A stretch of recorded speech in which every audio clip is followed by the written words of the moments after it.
There was a beggar in Jerusalem. His name was Eliam, which means, "My God is he." He was blind, and no one knew his story. He sat in a quiet corner of the city, far from the noise of the temples and the crowds.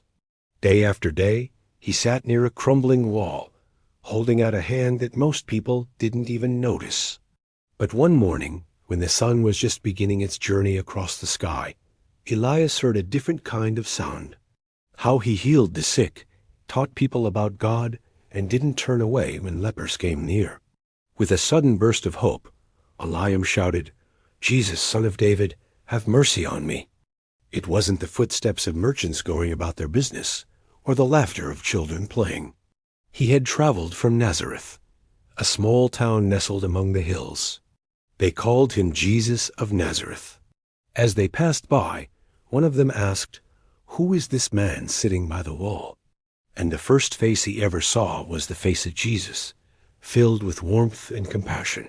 They watched in awe as he took in the world he had never seen before, his face a mixture of wonder and gratitude. But Eliam hesitated. Fear tightened its grip on him, paralyzing his feet. Tears of joy streamed down his face as he realized that it was not just his sight he had received, but also the greatest gift of all, the gift of hope. Why doesn't he beg like the others? And another whispered, "It's Jesus of Nazareth."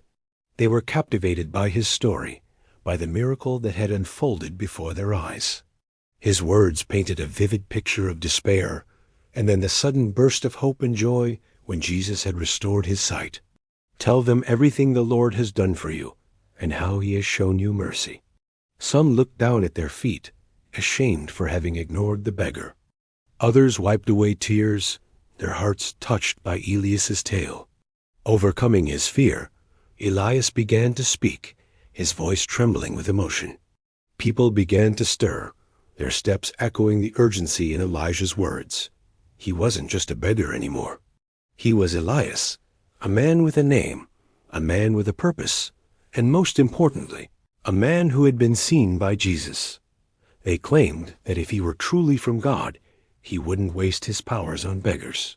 But despite their doubts and accusations, Jesus remained steadfast. Tell them everything the Lord has done for you.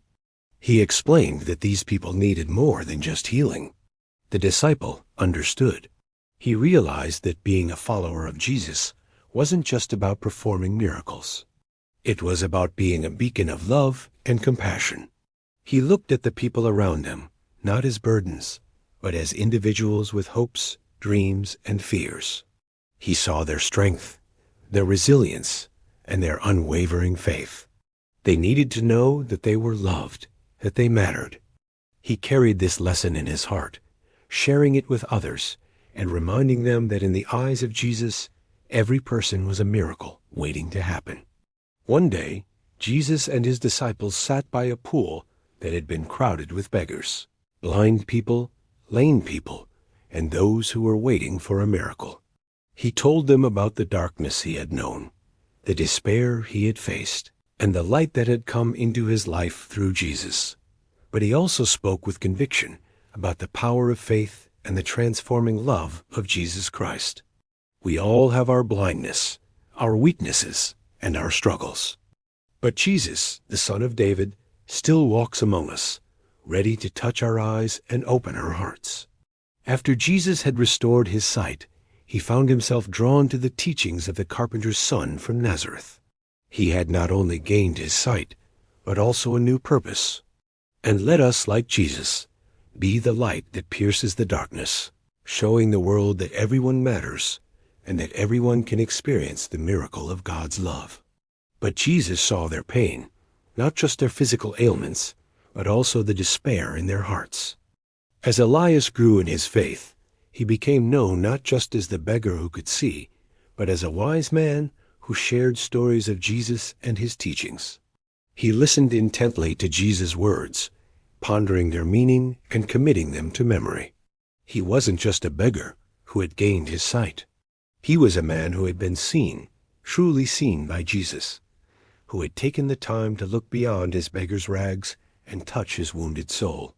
It reached the ears of religious leaders who were respected by many, but their hearts were closed to the message of love and compassion that Jesus preached. No, this sound was soft, steady, the sound of a group of people walking with quiet purpose. Among them was someone special, someone whose name echoed with power and hope. They felt a tug at their heartstrings, a realization that they, too, had been ignored, overlooked, and perhaps even forgotten. One of his disciples, moved by the sight of these miracles, asked, "Why do you waste your time with these people, Rabbi? Can't you just tell them to get well and let them go?" But Jesus hadn't forgotten Elias, and in healing him, he had reminded them of the importance of seeing, not just with the eyes, but with the heart. The beggar's heart pounded. He had heard stories about Jesus. Then his voice rose with excitement as he described the moment when he heard Jesus' footsteps approaching. He told them how he called out to Jesus, not knowing if he would be ignored like so many others. But Jesus had stopped. Jesus had looked at him. Jesus had touched him. His voice cracked with emotion, but the people around him didn't care. They scolded him, telling him to be quiet, to stop disturbing the great Jesus. He walked slowly towards the man everyone else had ignored, and a small crowd gathered. He reached out, his hands hovering over the beggar's eyes, and in a voice filled with kindness, he said, "Receive your sight." The world, which had been a blur of sounds and smells, suddenly burst into sharp focus. He saw the concerned faces of the crowd, the dusty road beneath him, and above all, he saw the face of the man who had shown him mercy, the face of Jesus. "Your faith has made you well."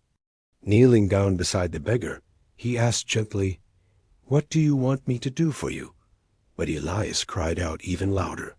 And in that moment, something amazing happened. The sound of footsteps stopped. All eyes turned towards the beggar. Jesus stood there looking at him. Overwhelmed with emotion, Eliam whispered, "Lord, I want to see." Jesus didn't hesitate.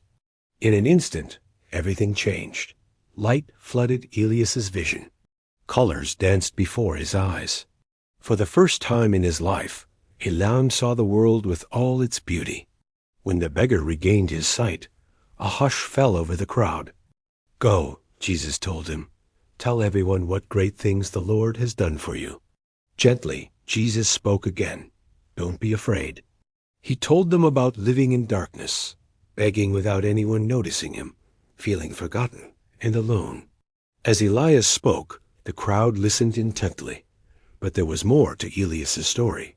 And as Elias continued his tale, something stirred within each person listening. As Elias finished his story, a profound silence fell over the crowd. It was a silence filled with reflection and newfound understanding. Then, as if awakened from a dream, a murmur rippled through the crowd. With newfound determination, he began to share his story, eager to spread the message of hope and healing that Jesus had brought into his life.